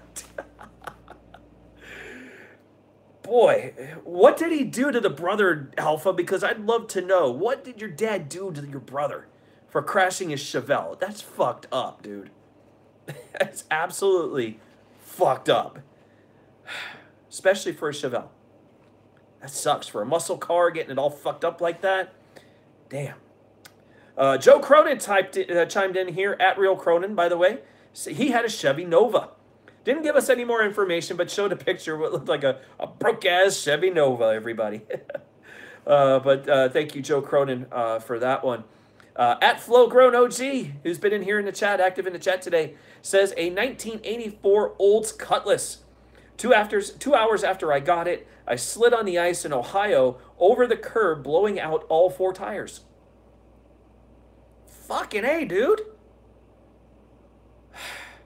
Must have been some shitty tires. Wow. That sucks. Just get a car and it crashes. Oh, I feel like that a lot of these are going to be this way, by the way. At Acapola9191 says, my first car was also a Cutlass Supreme. I forget what year it was. Might be the beer and bong resin. D Moon chimed in at Dave_Moons says Honda Accord. That's what it looked like to me. The picture looked like a Honda Accord. Which, by the way, Honda Accords, I don't know if you guys knew this, but Honda Accords were kind of like the easiest cars to ever break into. Joe is only half the god that Brian is. Holy shit, dude. Travis says, I had a 99 Chevy S10, 2,000 miles, as I put my finger across the screen, on it and flipped it. Flipped it as you sold it, or flipped it as you literally flipped it? I'd love to know that. Put that in the chat, Travis. I'd love to know. Did you flip it as sell it, or flip it as you flip the motherfucker? I'll be watching that in the chat, Travis. Let me know on that. Will 10 chimed in at WC13873. Mine was a 1986 Chevrolet Suburban. I picked 4-speed tranny in that thing. I had to get a custom drive shaft, and it was the only manual Suburban you will ever hear of. Good times. Travis says he literally flipped the fucker. Godspeed to you, Travis. What the fuck? Almost died. I bet you did. My second car, I almost died at 110 miles per hour hitting a wall. What the fuck, Billy? Holy shit, you guys are fucking nuts. You make me look sane. God damn. Y'all make me look sane. At Johnny Holes, the one and only Johnny Holes. Boy, I need a drink on this one. I'm not even drinking beer tonight. Figures. I'm drinking beer tomorrow, but...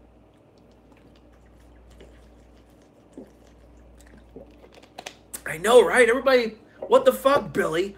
Should get the what the fuck hype going on in the chat for Billy Ricky. What the hell, dude? You're lucky to be alive right now. Holy cow. At Johnny Hole says a 1988 Chevy Corsica that I nicknamed Spotty. And it refused to run properly when it rained. I remember constantly having to charge the battery so I can drive the thing back and forth to school. The car was a nightmare to deal with. Damn it, man. Had half of its value from insurance. Okay, so at least the insurance helped you out a little bit. Holy shit. Thank you, Travis, for letting us know that. At Crazy Twitch 77, that's the one and only Mrs. Foulmouth Ken, says, a 1989 Chevy LeBaron. Ken and I had a lot of fun in that car. Keyword fun. I think we all know what was going on in that shaggin' wagon, baby. I can tell you that right now. I think Kel Alabama, when he replied with the band just bumping up and down, I think we all knew what was going on in that Chevy LeBaron. Uh, the one and only Canadian Basement. That Canadian Basement says he had a Hyundai Elantra. This goddamn piece of shit almost killed me by dying in the middle of the street during a blizzard. That's right, TSS. Canadian Basement almost died in the middle of the street during a blizzard in his first car, Hyundai Elantra, with your 10-year, 100,000-mile warranty. Obviously, it's a piece of shit. Unlike Octopath Traveler, which is an awesome game on the Nintendo Switch. What's that, 7 times today? Octopath Traveler, everybody. The game is really good. I'm not fucking around just to throw it up there. You know, people thinking, oh, maybe it's a piece of shit. No, it's really good. Get the game. At Kara McCarthy 13, one and only Kara, who helps take care of the points on Monetize This, says a 2002 Dodge Dakota always stalled on me, horrible exhaust problems, and always shook. Didn't last 6 months before I had to get a new one. Gave me permanent anxiety when driving out of fear of breaking down. Oh my god. Yeah, there might have been a bear in Canadian Basement's car. Holy shit. A lot of cars that broke down. Obviously, a lot of piece of craps that we're seeing in here for some people. Bobbit chimed in. At Foulmouth Mike, the one and only Bobbit, says, it's not exactly mine, but you get the idea. It was a 1995 Plymouth Breeze, and it was a great car until the motor caught on fire and melted. What the fuck is wrong with all these damn cars? What the fuck? The motor caught on fire. Did you guys take care of the fucking car? What the hell? I've seen warped engines before, but shit. It literally fucking melted. Oh my god. At ProViolence69, the one and only ProViolence, says 1978 Lincoln Town Car.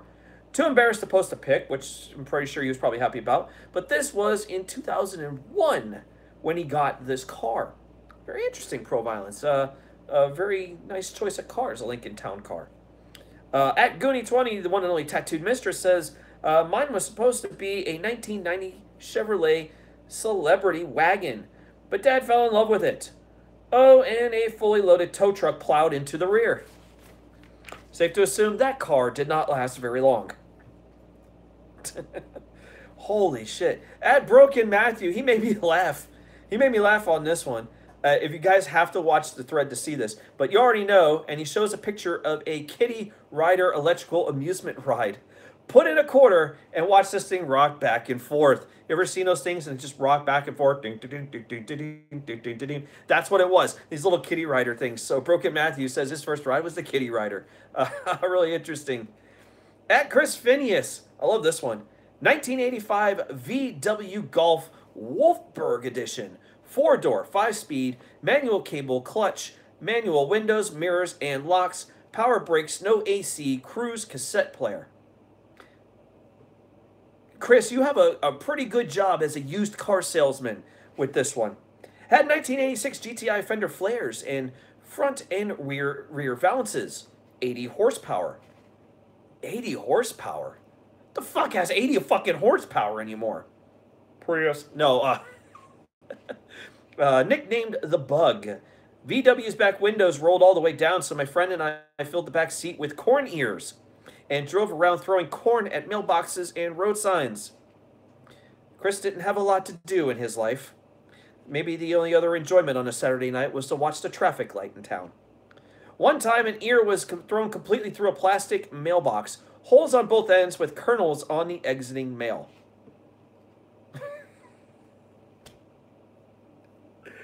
Chris Phineas has a job as a freaking used car salesman.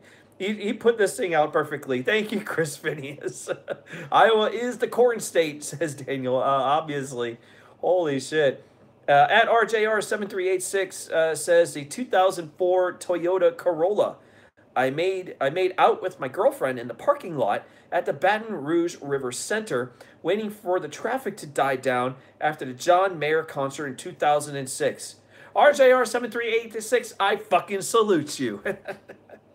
Did you do anything else in that car? Come on, think about what Mrs. Foulmouth Ken did to Ken himself in their shaggin' wagon. Huh. RJR definitely got plenty of pussy in his car. At Gorilla Strong, the one and only Gorilla Strong, says a 1984 Honda Accord hatchback. When the engine finally blew from the blown gasket, it smoked like a Cypress Hill concert. What the fuck? Gorilla Strong, you fucking beast. Holy shit. Taking hits from the bong. Motherfucker. Gorilla Strong, you the man, bro. At Sarah Small, she was here in the chat tonight. My first car was a Mercury Tracer station wagon. You had a shaggin' wagon, huh? I had a great road trips with friends and family with it. Oh, whoops. Great time with friends and family, not the shaggin' wagon. Okay, that works. Says the one only Sarah Small. At Dark Marco 25, first car I drove was a 1993 Oldsmobile Achieva. First car that's actually mine, a 2003 Mitsubishi Lancer. I think I would call that an upgrade. Mitsubishi Lancer, not bad of a car. Japanese car, but still, not bad. Still an upgrade over the Oldsmobile Achieva. At Ryan Hoffman 3691 says, mine was a 66 Ford Mustang. When I first got it, we had to tow it to my house. Took the whole year of being 16 to put it together. Ryan Hoffman, I fucking salute you. A 66 Ford Mustang that you had to put together to have. Bravo, man. Bra fucking vo. I love it. At first, when I heard 66 Ford Mustang, I was going to say, you're full of shit. But then I realized what you did. Bravo, man. You win this one this week. At Rob Brown second says 1991 Dodge Shadow convertible. Yeah, that Dodge Shadow got me from point A to B for about a year. Then it threw a rod right through the engine block. May she rest in peace. Lol. I don't think I even remembered a Dodge Shadow convertible. Honestly, for Dodge, it's like I remember the Stealth and the Daytona around that time, but still, didn't know about the Shadow. Interesting. A rod right through the engine block. Motherfuckers.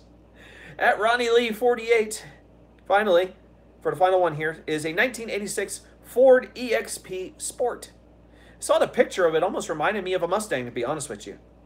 I had just obtained my license in the car that day when I was hit from behind at a red light, causing a chain reaction, pushing me into vehicles stopped in front of me.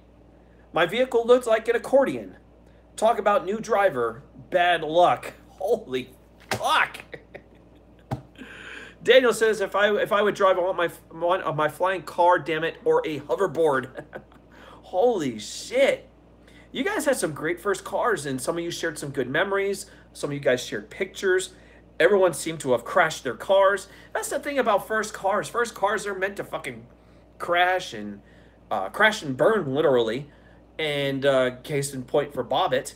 But it's meant for us to get experience. So Travis says, are you interested in WWE 2K19? Yeah, I am. And I'm looking also to get the, was it Fire Pro Wrestling World on PS4. Looks really good as well. So I'm looking to get that. But let me talk to you all about my first car. And I'm going to share my first car with you guys. I talked about it last week, and I showed it on Twitter at @highoctane_buzz, by the way, where we have over 1,000 followers. Thank you guys very much. But mine was a 1989 Dodge Daytona ES, same color as you saw in the thread, although I think that version was the Shelby, but I didn't have the Shelby. But it was kind of a sports car for its time. And I remember buying it downright in cash, day one, no payments, no nothing. $6,000 out the door for that car. I saved up my money throughout because I had my first job when I was 12 years old. And there's a topic for another show. We're going to talk about first jobs. That should be interesting. I started working when I was 12. A badass little car. I drove the shit out of it. Yeah. So did I. I drove the shit out of that car, but I saved my money since I was 12, built up, had a job, worked a few jobs here and there, but saved my money that I could get a car. And my first car ended up being a Dodge Daytona. I had some really good memories in that car. I did crash the car once or twice. One was not my fault. The other one was. It was at a stoplight where the light went green, and the woman went and then automatically stopped in the middle of the road, and I ended up crashing my car at less than 5 miles an hour. But it was my fault. Didn't hurt my insurance that bad, and I barely had any damage to my car, even though those were fiberglass too at that time in 1989. But it was a fast car. I did race it a few times. And let's just say I've had a few girlfriends in that car too. One which I'll share with you now. Down in South Florida, we're driving down 595, heading out to Fort Lauderdale. And my girlfriend decided to do a little something in the car by giving me a blowjob. Right there while I'm driving down the interstate. It was great. It was dark outside, so she figures no one's going to see that I'm giving him a blowjob right there in the car. So here she is, going down on me, and I'm enjoying it. I'm driving, trying to pay attention as much as I can on the road, right? And then all of a sudden, you hear this, right? Next to me is a fucking semi-truck, right next to me. And I'm looking over through the windshield. I can see him. And the guy's giving me the thumbs up while he's honking his fucking horn. And here's my girlfriend all of a sudden jumping up like, what the fuck was that? And she looks over. She says, oh shit, he saw me. Giving a freaking blowjob right there in the front of the vehicle. She looked at me with red in her face. That she was like pissed at first. But I'm like, honey, I didn't even know he was there. I mean, I'm too busy paying attention to the road while I'm getting roadhead, and the freaking driver is honking the fucking horn. Let's just say I never got a blowjob again in my car after that day. But at least she finished the job when I got to my destination, which was not that much later. So either way, win-win situation in my car. So the fuck, that has to be the greatest story I've ever heard of my life. And it's a true story, folks. This is an absolute true story. Here's another one. I'm going to tell you about the first time I got pulled over by the police. I love this one. Same car. And I got pulled over by the cops doing 90 in a 45. Literally. 90 miles per hour in a 45 mile per hour zone. I got pulled over by a motorcycle cop who came over to my car, and he says, license and registration, boy. And I'm like, oh fuck, this is not good. And while I'm getting it, he says, hey, do you know how fast you were going? I says, I don't know, but I'm sure you're going to tell me. You were doing 90 in a fucking 45 mile per hour zone, son. To throw your ass in jail. And I'm like, oh shit, oh shit. Last thing I want to do is go to fucking jail. So here's my license. I gave him my registration, my insurance, everything. And he says, the hell is this? This is my registration. This is from last year. Go get your other registration. I'm like, oh, fuck. This is bad. It's just going to get really bad. Here I am fiddling through to get it. And he says, you know what? Stop. I'm like, okay. And he's like, let me ask you a question. I was like, all right. All of a sudden, this cop then calmed down. And he says, you must pay high insurance, don't you? And I said, the first logical question in my head is, yes, sir, I do. I do pay high insurance on my car. And says, okay. I'll tell you what. I'm going to let you go with a warning. I shit you not, folks. I got a warning. And as he handed everything back to me, he says, by the way, nice car. But don't do it again. And I says, yes, sir, I'll never do it again. A couple of weeks later, I'm coming out of the nightclub at that night, a place called The Edge down in Fort Lauderdale. And I had to have been doing about 100 on I-95. Flying down towards Miami. And here's my buddy sitting in the other seat. It's 3 o'clock in the morning. This guy's dead tired. He's nearly asleep. He goes, hey, man, how fast you going? I'm like, dude, I'm doing a fucking 100, right? All of a sudden, as I'm driving, this is what happens. All of a sudden, he's like, what the fuck was that? I looked up. It was a Mitsubishi 3000 GT that passed me up. Here's the story about that Mitsubishi 3000 GT. The next day, I think about a day or two in the newspaper, I read about this Mitsubishi 3000 GT that was pulled over by the police in Miami. Found out it was a player from the Miami Dolphins And he had weed in his car. Plus, he was drunk. And we had to have been the only two on the road, but he had to be doing at least 130 down freaking I-95. Dumbass. I forgot the name of the player. Obviously, it wasn't a very famous player for the Miami Dolphins, but he became famous in the newspaper for the bullshit he pulled. When I told my buddy Mark, I said, dude, I found out who was driving the car, and I show him, and he goes, holy shit. Because, you know, we're Miami Dolphin fans, and it's like, oh, what the fuck? So I thought that was pretty badass. But the Mitsubishi 3000 GTs were very badass cars back then. But yeah, I got passed at 130 miles an hour by a Mitsubishi 3000 GT. It was driven by a member of the Miami Dolphins who got pulled over by the police and was drunk and had weed in his car. And his name was not Ricky Williams. So there you go, all right? This is well before Ricky Williams joined the Miami Dolphins. So you see, I'm more than just a Packers fan. I'm a Dolphins and Packers fan. So you get a little bit of both. Holy fuck. But a couple of little stories there about my car. So I've been laid in my car. I'm sure a lot of us have been laid in our cars. Okay? And of course, you know, going speeding and doing all the other classic shit that I've done. I don't mind sharing stories with you guys to have fun with. Never cared for my Mitsubishi, but my favorite car from them would have to be the Eclipse. The Eclipse was a good car. I agree with you there, Alpha. It was a very good car. I would agree with the Eclipse. But the 3000 GT was, let's face it, it was a fucking beast. it really was. But never knew much about the 3000 GT, dude. It was fucking awesome. The F-body Camaros are very nice. As Billy Ricky. Absolutely agree. Camaros were badass. Let me kind of give you guys a lineup of my cars. I started out with an 89 Dodge Daytona. After that, I had a 1992... Was it a 92? I'm thinking. Yeah, it was a 92 Saturn.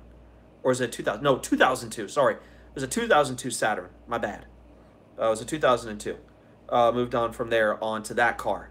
Then I got a Ford Ranger at the time. I had a pickup truck. I was starting my electrical apprenticeship, and everybody had trucks, so eventually I had a truck. Graduated from there to getting a Mustang. I had a 2007 Ford Mustang. It was a black one, too. It was really fun, great car. Of course, then you found out JD from New York drives them, so it makes them pussy cars. But anyway, I got plenty of pussy in the car, so I ain't gonna lie. Then I moved on to the Camaro. I had the 2011 SS Camaro. Then I got the 2012 ZL1 Camaro, which was awesome.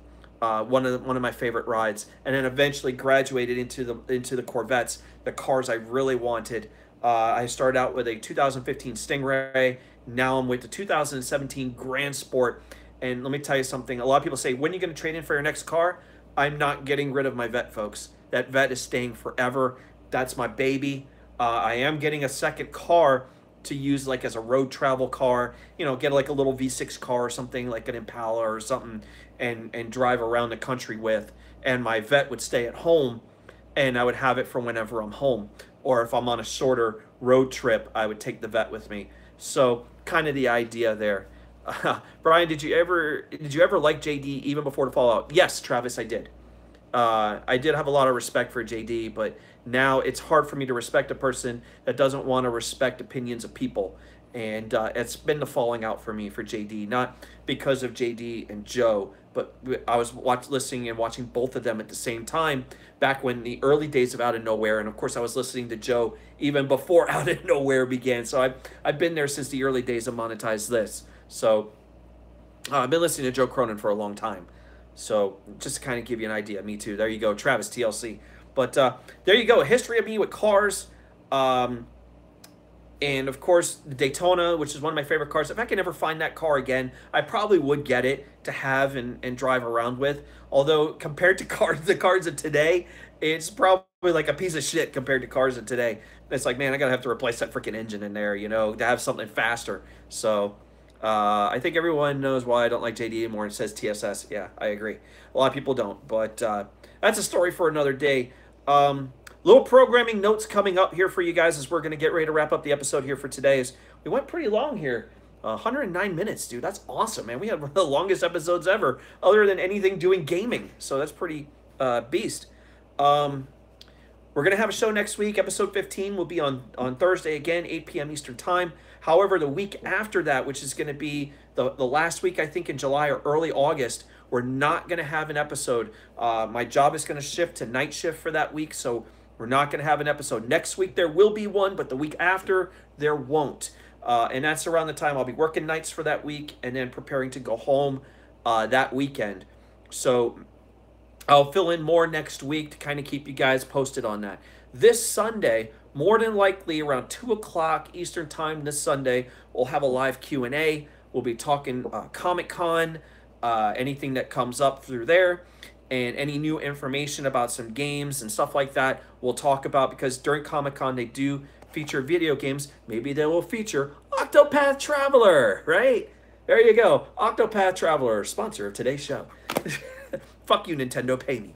All right? So there you go. Make sure you guys on the way out today, make sure you guys click on the like button, click subscribe if it's your first time here. Click on the bell for notifications. Black Ops 4 Zombies. We're sure we'll be talking a lot more about that this weekend, Daniel, as well.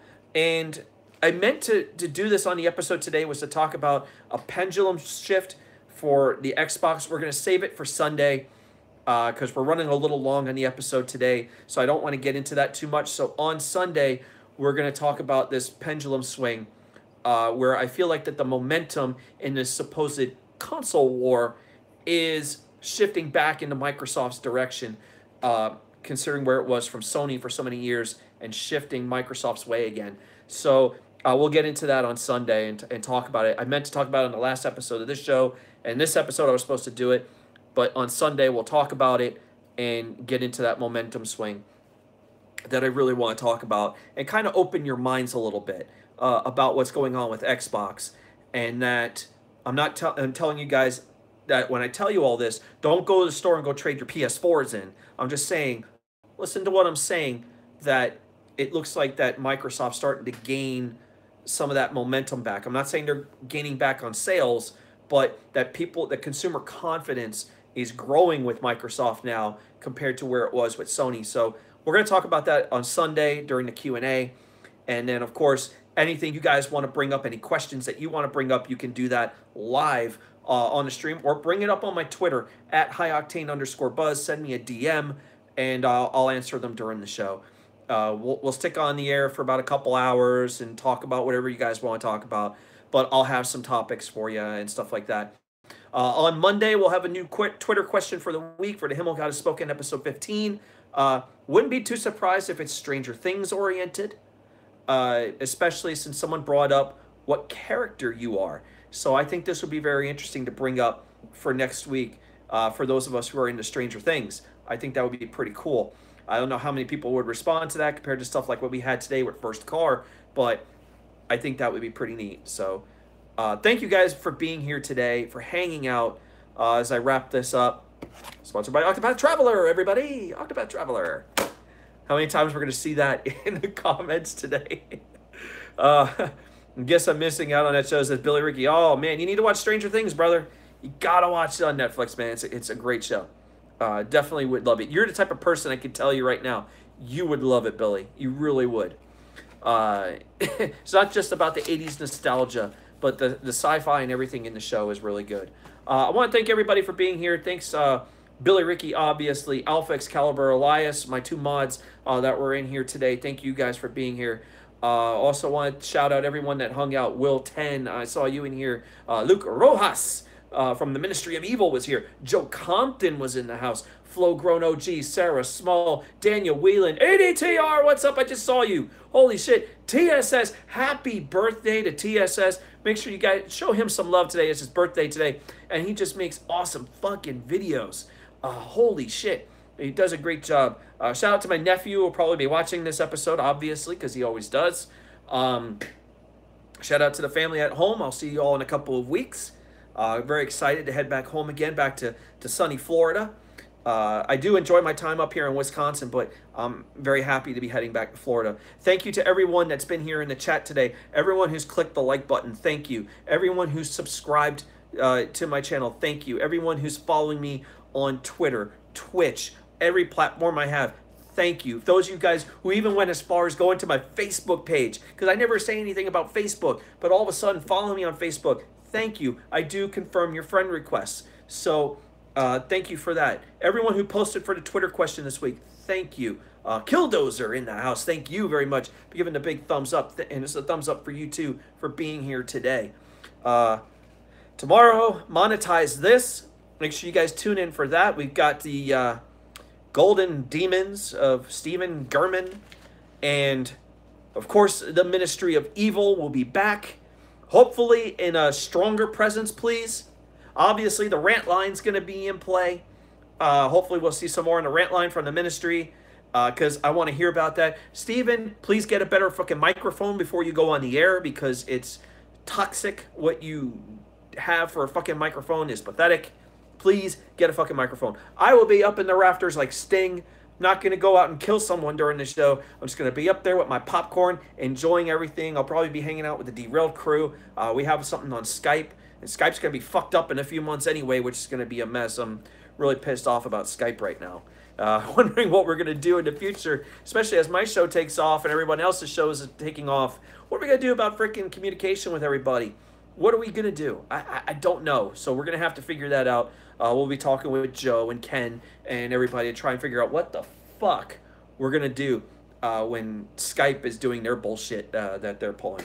So it's a mess, but fuck Skype, says Billy Ricky. Discord as an option. Thank you, Daniel. Discord, I think, is going to be a big option. Derailed, obviously, this weekend on Saturday night. We'll be talking about top 100 wrestlers of all time. Make sure you're checking out Derailed Gatekeeper over on YouTube. Obviously, Joe Cronin on the Patreon with Corrupted. They had a great episode last week, which I got to listen to. It was absolutely fantastic. And this week, I'm looking forward to a little bit more gold out of Corrupted because Joe Cronin just nails it. So Joe Cronin, Foulmouth Ken, and the Filthy Mouth Gamer. It's really awesome. Saturday night, obviously, also Insomniac. And, of course, before Insomniac, make sure you check out Billy Ricky in the warm-up show. I might not drop a bomb this week. I think I've been dropping the bombs now every week. It's kind of got a little redundant. I think we're going to lessen up on the bombs this week. We're going to let Billy fortify his fortress for a little bit. And we'll find some other stuff to go ahead and play during the weekend on Billy's show. The king of all hype always takes care of my boy Billy Ricky. I take care of my boy Ken, especially on Patreon. I didn't donate anything yesterday during his show, but usually during Insomniac, you might see something warm up hype, says Billy Ricky. But you might see some stuff on Saturday, but mostly I donate through Ken through Patreon. So there you go. Same thing with Joe. Who knows? You might see a donation tomorrow. I think really you're going to see less Himmelbombs showing up. They always like to call them Himmelbombs, but I think you're going to see less Himmelbombs coming in the next few weeks. I'm going to kind of lessen up a little bit, not drop big bomb donations. I think you're going to see a lot smaller stuff because I'm going to take a break on that, and I think it would be a good idea to help the show so people don't think, oh, Brian's trying to ruin the show again. Fuck those guys. Fuck the trolls. Fuck the fucking trolls. No one cares about them. Hell, I didn't even mention them all episode. That shows you how many fucks I give about trolls. None. Fuck the Moabs, says Billy Ricky. Yeah, no Moabs this weekend. Maybe we'll do the spider donation or something. Do some more fun stuff that Billy has on the show. I think he's been bombed enough for a little bit, but we'll get Billy when he least expects it and drop the Moab again. We got to get Daquan off those nuclear warheads, Billy. No $100 Himmelbombs for a little bit, guys. We're going to see smaller stuff for a little while. I think it would be for the best to have a little fun and let other people have their moments, like I've been having my moments for a week. I'm not trying to blow my own fucking horn. It's just how it is. I want to change it up. So you're not going to see like what I did last week on Joe's show with the $500 bomb. It's going to be different. So there you go. Hopefully we'll get the donations on this channel running up pretty soon. I think more like when I'm at home. Obviously, a lot of stuff's going to change once I get home. The shows are going to be a little bit of better quality because I'll be able to use my computer and have OBS and all this other stuff lined up to make the quality for the shows even better than what you're having right now because I'm doing them off my phone. Shitty hotel internet. What can I say? It is what it is. But thank you guys for being here. I'm rambling on too long. We're going on 2 hours already. Thank you guys for being here. Thank you for hanging out. I'm going to see if Ken wants to record the video game show tonight. If not, we'll pick a different day. We're going to do that. but we'll have that up very soon as we talk about first-person shooters. We got free-to-play, obviously, on Sunday on the Joe Cronin's channel. So we didn't have an episode last week. We'll have that this week. So anyway, let's wrap it up. Guys, thank you all for being here today. Thank you for hanging out. Thank you for listening to me for the last 2 hours. Thank you guys for all your suggestions of your first car. That was really awesome. I really appreciate it. We'll have another question up on Monday. Q&A on Sunday, 2 p.m. Eastern Time. Make sure you guys tune in for that. And once again, thank you guys for being here. I'm Brian Himmelfarb, a.k.a. the Himmelgod. That name will never, ever go away. I love that name. It's cool as shit. Have a good one.